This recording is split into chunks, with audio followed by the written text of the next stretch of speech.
Two British tourists are attacked by a stranger in the Australian outback.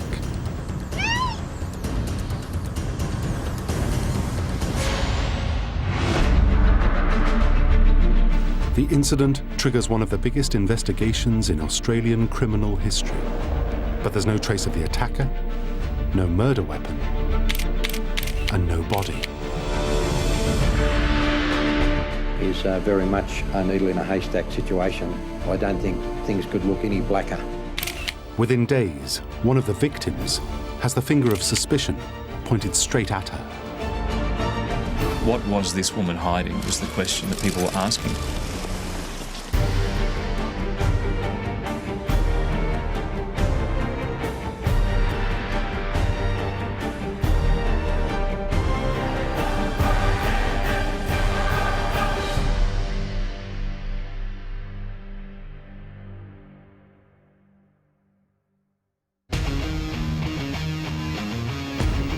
Sydney, Australia, January 2001.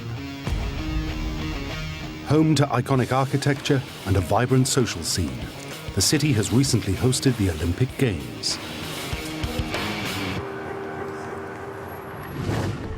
Two British backpackers, 28-year-old Peter Falconio and 27-year-old Joanne Leese, have been together for 5 years. They're enjoying the last leg of a round-the-world trip and make Sydney their temporary home. Joanne got a job at a city bookstore called Dimmock's. Peter ended up working for a firm that installed furniture into offices, and every day after work Peter would meet Joanne at the bookstore and they would go and have a drink with friends just around the corner. And certainly it really got into the culture that was living in Australia.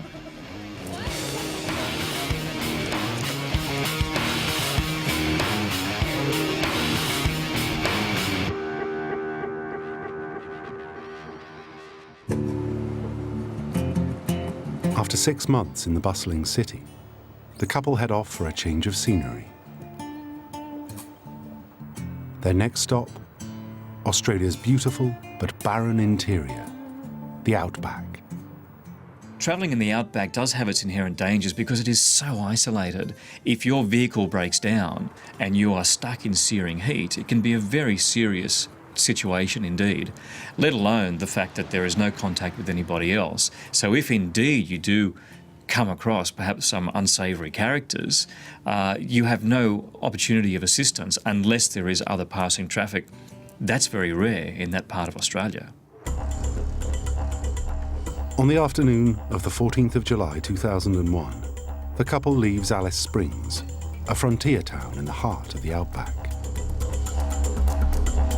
They left Alice Springs, travelled north, stopped at a place called Tea Tree to admire the sunset, and by Joanne's own account they stopped, had a few drags on a joint and then continued on.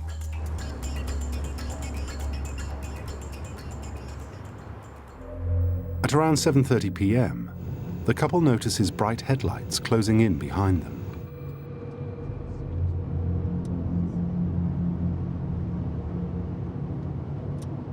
Peter slows to let the vehicle overtake them, but it stays on his tail. Later, Joanne recalls what happened next. Peter and I assumed from his gestures that there was a mechanical fault, possibly with our exhaust, and we'd experienced that throughout our travels, so we thought, yeah, okay. And we didn't want to break down in the middle of nowhere. Joanne gave a detailed account of the incident to police. The driver signalled to Peter, the driver of the car at the time, to pull over, which they did. There was some discussion about whether the safety of that.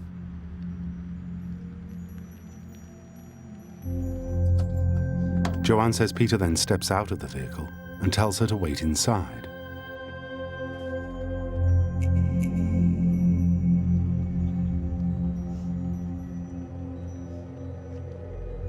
Pete was saying, oh, cheers mate, thanks for stopping. Oh, you've seen sparks come out of our exhaust. He also asked me to rev the engine, which I did. Then I heard a loud bang, which I thought was the vehicle backfiring. Joanne turns for the door, and suddenly finds the stranger standing right beside the driver's window with a gun. I just couldn't believe that this was happening and feared for my life. I was terrified. Joanne remembers the man telling her to lean forward and securing her hands behind her back with cable ties.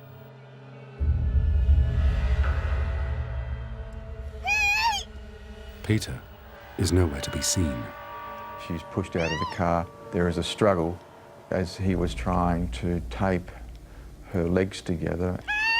She was hit in the side of the head and more or less dragged and forced back to his full drive where she was pushed in. A strange calmness came over me, almost like an acceptance that this is it, I'm going to die. But then, out of sheer terror, I realised that I wasn't just going to die, he was going to rape me. And I believe that was the turning point, and that's what saved me, because I just, all of a sudden, from somewhere, found some strength. Joanne says she manages to escape from the stranger's car and scrambles into the brush. Her attacker pursues her in the pitch dark. He comes dangerously close.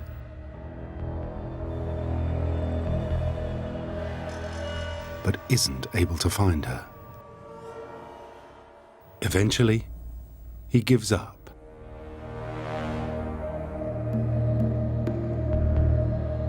After 5 hours hiding under a bush, Joanne finally emerges and flags down a passing truck. She never sees Peter Falconio again.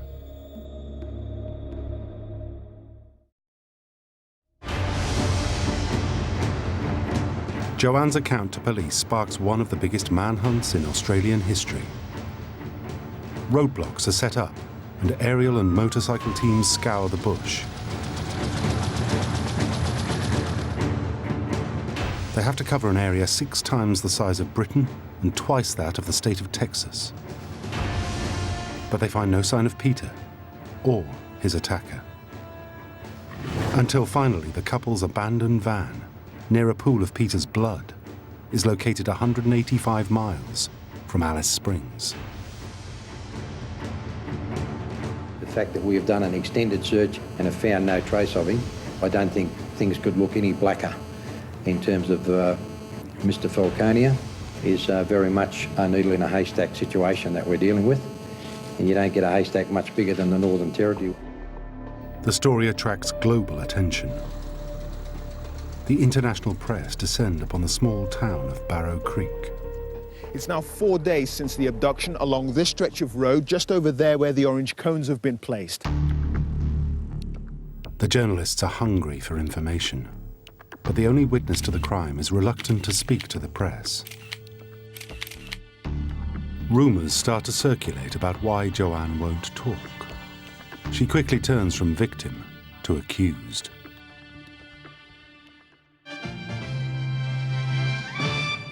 To some, her story seemed almost too incredible to be true.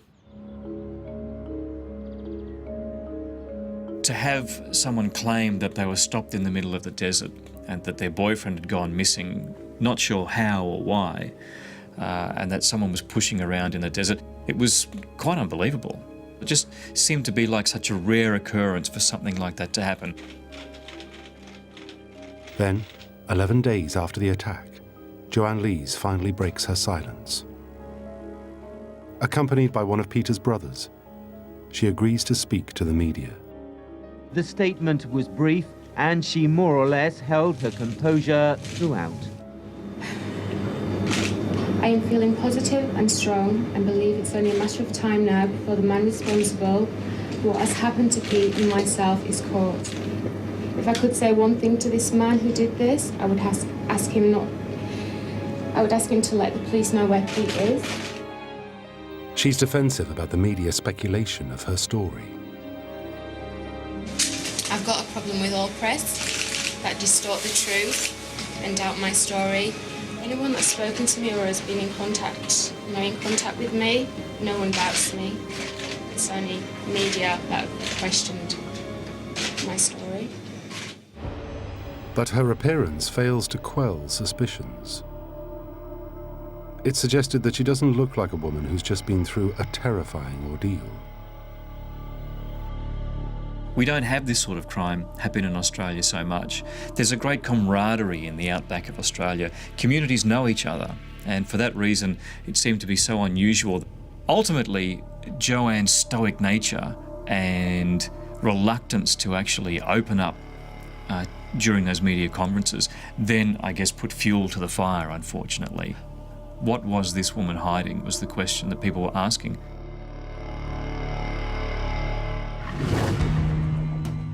Then, 3.5 weeks after the attack, there's a development. The forensics report reveals that DNA of an unknown man has been detected in a spot of blood on the T-shirt Joanne was wearing. We have found and have established a DNA profile of a male person on the clothing of Joanne Lees. This is significant and clearly is not Joanne's, it's clearly not Peter's. The discovery temporarily takes the spotlight off Joanne. And after 4 months, she finally returns home to the UK. But the identity of the man whose DNA has been found on her clothing remains a mystery.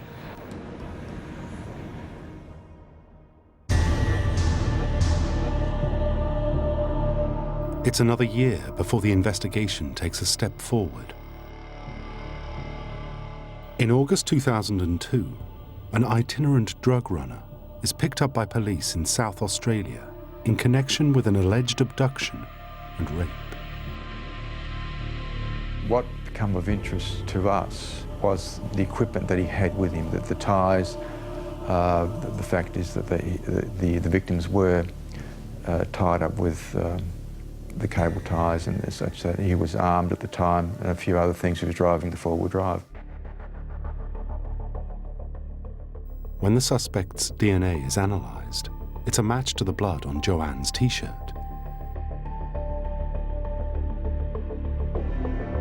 The focus of the task force will remain surrounding this person currently held in custody, and we'll be seeking to swear out a warrant for the arrest of this person for the murder of Peter Falconio.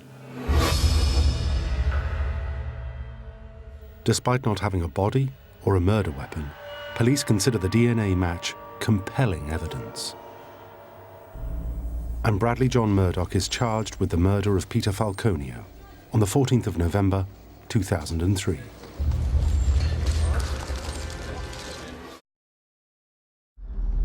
The following year, a committal hearing is held in Darwin, the capital of Australia's Northern Territory. It will determine if there's a sufficient case to go to trial. Murdoch has already been found not guilty of the unrelated rape and abduction in South Australia. Joanne Lees returns to the country for the committal and must endure the public airing of the most intimate details of her personal life.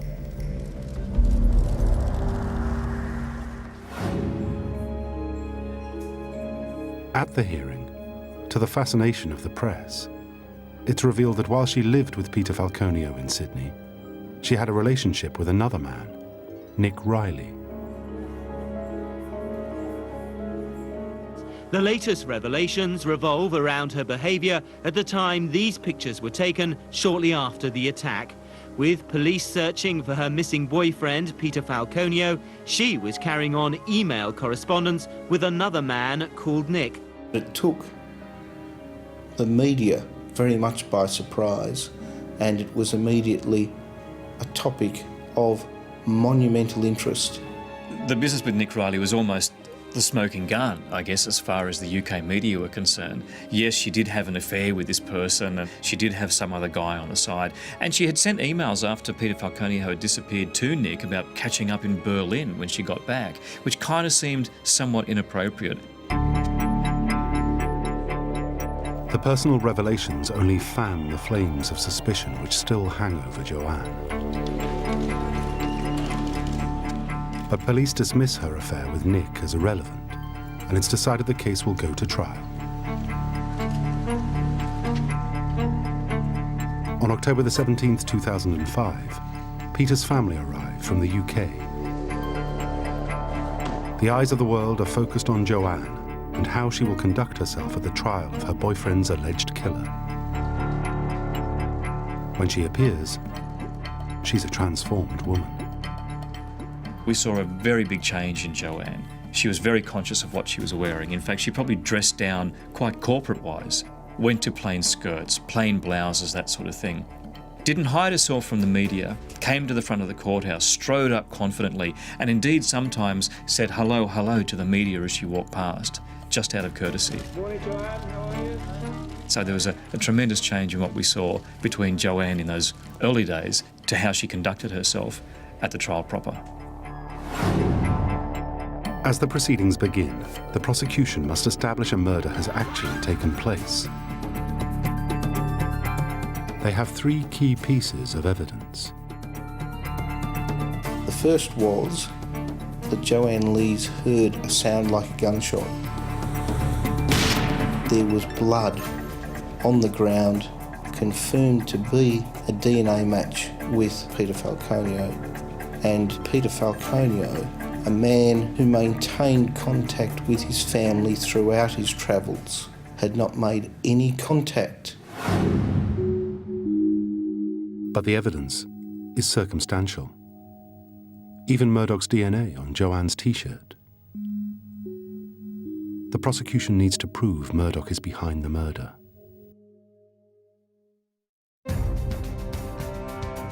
They present further evidence.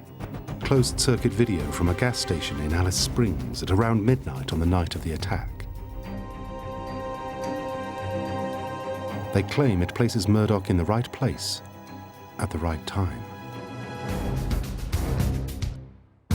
Apart from the DNA, and in particular the spot of DNA on the back of Joanne Lee's T-shirt, the other principal focus of the prosecution case was the CCTV at the truck stop. Joanne Lees came to describe a man, and the photo fit description of him turned out to be a fair likeness of the man who was evident in the service station footage. Mr. Murdoch said it was not him. The prosecution case was that it was. I guess you could describe the closed-circuit television footage as blurry at best, so experts were brought in to make a correlation between the aspects, and I guess the proportions of the man in the video as compared to the proportions of Bradley John Murdoch. And it was on the basis of that evidence that we had to accept that the man in the CCTV footage was Bradley John Murdoch. Still, the CCTV footage and DNA on Joanne's T-shirt aren't enough to prove that Murdoch was the attacker. So the prosecution presents more critical DNA evidence. The manacles used to tie Joanne's hands together. The finding of a match to his DNA profile deep down within the construction of the cable tie restraints connected him not simply with Joanne Lees, but with the commission of the crime, because the cable tie restraints were a central element of the crime itself. But the manacle DNA evidence is controversial. From what I understand, the minute amount of DNA that was found, it has to be amplified in a laboratory, and it was that process that was called into question. And the prosecution obtained what was called low copy number DNA, which they said was found within the manacles or ties that Joanne Lees was said to be shackled with. As far as I'm aware, this was the first time when the technique was used in a criminal trial in Australia, and certainly the first time it was used in a murder trial.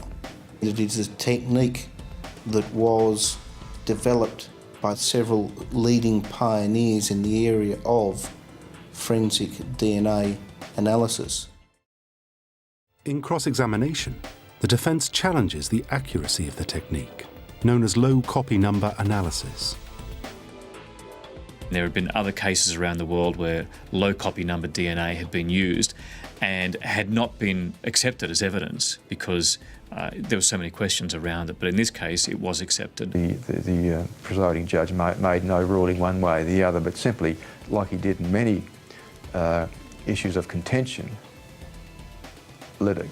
he warned and cautioned the jury with regard to the weight of certain evidence, and it became a jury question.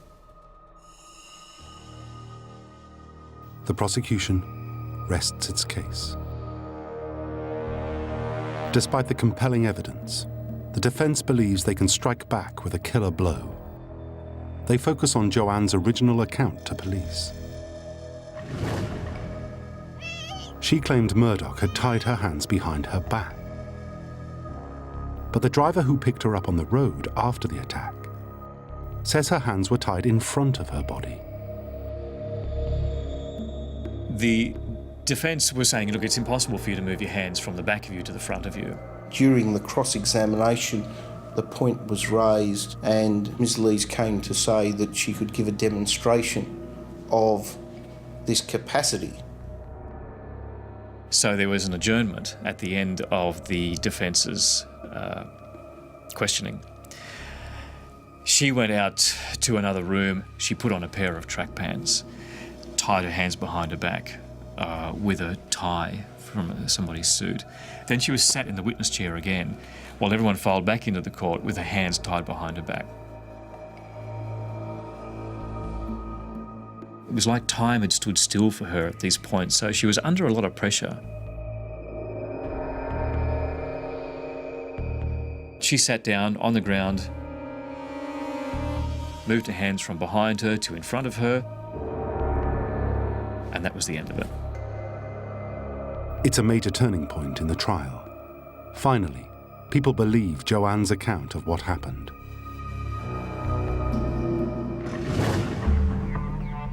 On the 37th day of the trial at 12:50 p.m, the jury leave the court to consider their verdict. Joanne waits with the Falconio family.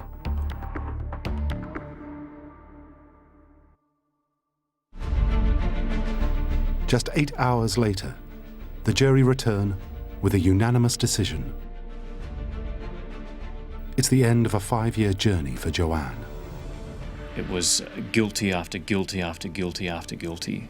So I can only imagine the emotion that she felt at the time, a total vindication of all the people that had ever doubted her. Bradley John Murdoch is sentenced to life in prison. It's over, I can get on with my life. He's never going to be able to hurt anyone else again. He consumed my thoughts and my life for 5 years. I'm not letting him take any more of that.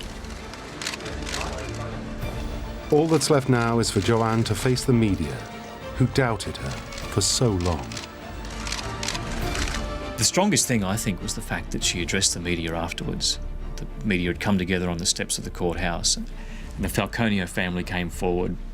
Joanne made a statement. I think Peter's brother wanted to speak first, but Joanne interrupted him and said, "No, I want to speak first." And she made a statement. Today marks the conclusion of an intense period of distress for myself and the Falconio family. This will enable us to take another step in the grieving process for Pete. We would now request you all allow us some space and privacy to do this.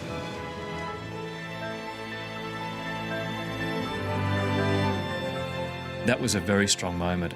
It was like years of work that not only Joanne had done, but the Falconios had lived through, and all the journalists that were there. It was kind of like all of a sudden this had come to a crescendo.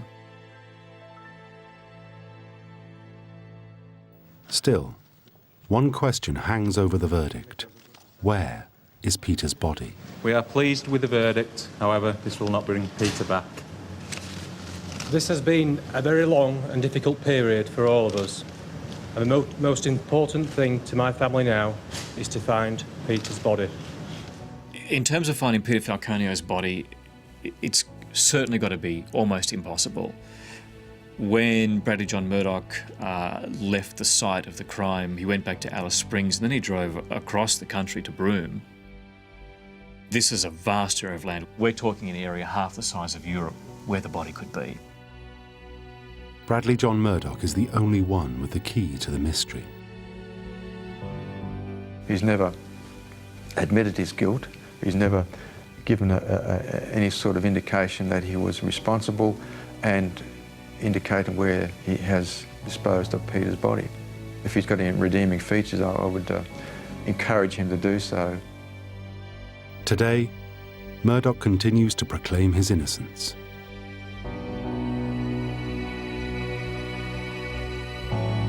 And Peter Falconio's body has never been found.